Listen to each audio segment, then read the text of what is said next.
Today we're going to be making milk paint as a gesso for your encaustic work. Now I know there are several companies, particularly R&F, that makes a very good encaustic gesso. You know you're not supposed to use acrylic gesso with encaustic. When I first started 20 years ago, I made the mistake, and I know why you can't use that, because I had a studio with a lot of light. I had gessoed a board with acrylic gesso.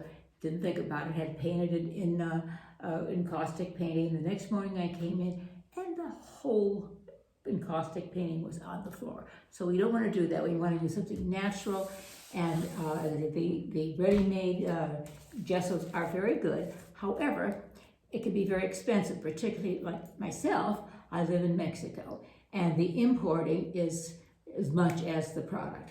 So I have also learned to make my own milk paint. I used to buy it from a company, ready-made, which is fine. It's absolutely fine. It's a little cheaper than the ready-made gessos. This is the Real Milk Paint Company, and they have a good product. But that got expensive too. $80 for a little bunch of powder that comes in, and then after the import and then the delivery. So years ago, I started to make my own gesso, particularly on something like this. This is a composition board, and there is a coating on here that rejects the encaustic paint. And I used my homemade milk paint to get the white surface, and it's an absorbent surface which holds the encaustic very well. They two are very compatible. When I first started posting this on some of the encaustic Facebook sites, I got all kinds of comments about how bad it was, how it wasn't going to work, how it was going to stink, you can't keep it.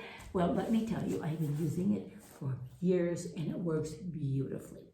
And so if you want to learn how to make the encaustic, gesso for the encaustic painting with milk paint, I will show you. It is a little different. There are a lot of recipes on YouTube, and I find them interesting, some kind of complicated, and then you have to make curdle the milk with either vinegar or lemon juice, or do other kinds of processes, and it's complicated. I'm a simple person. I like to just keep things as simple as possible. So what I am using is calcium carbonate. It's called Blanco de España. Most art stores have it. And just plain old powdered milk. This is whole milk, which I use. So we will start this process. We put this aside, and I'm going to make a small batch, because I'm not going to be using a lot. But I started doing this because I wanted to give my students lots of boards to work on. When I first began teaching here in Mexico about over 15 years ago, I would have the carpenter make cradle boards, which are lovely, but they could have 1 or 2 boards. And for 2 days working, it made the students feel everything was so precious they couldn't experiment. Well, now they can have as many boards as they want. And of course, right now, we're on lockdown when I have to do things online, but this is the milk paint I have put on this for the students. And as you see, here's the back of it, which is very, very shiny and would reject the encaustic.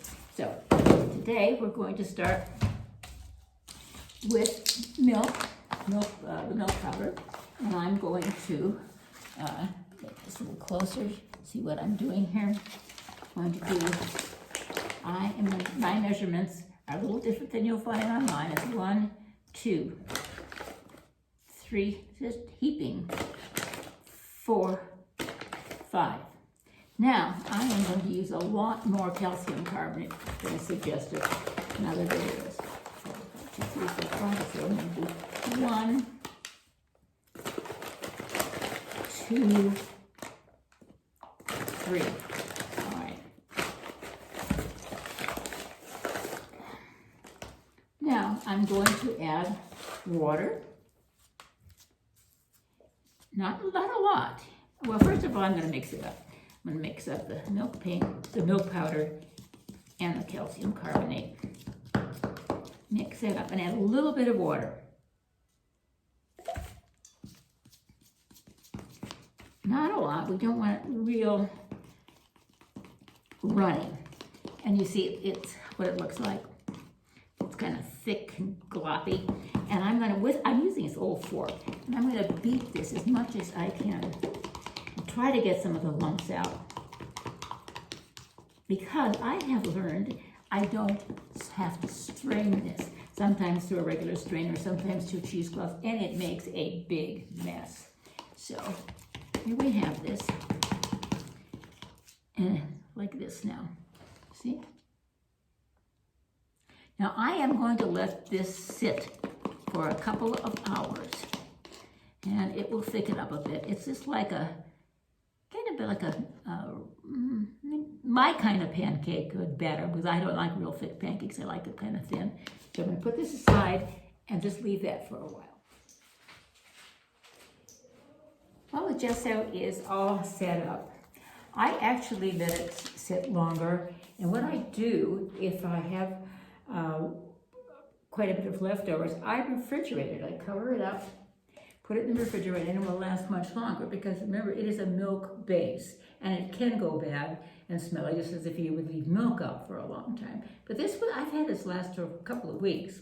So here we are, ready to put the gesso on the board. Let's take a look at what we're doing here. And the first layer of the gesso is going on the top position board. Now, if it were a natural wood board, it would probably not need as many coats, but since the gesso is inexpensive, the composition boards are inexpensive, it's perfectly fine. Now, of course, the pigment has to be added to the neutral base, and I used white titanium white powdered pigment, again, and just a touch of the yellow, so I have a kind of a creamy base. So it's quite smooth, there are no lumps in this at all. And then you can see that a board that has several layers, I think maybe 3 layers on here. It's a lovely smooth surface, which I have sanded very lightly with a fine sandpaper, and is all ready to receive a beautiful encaustic painting.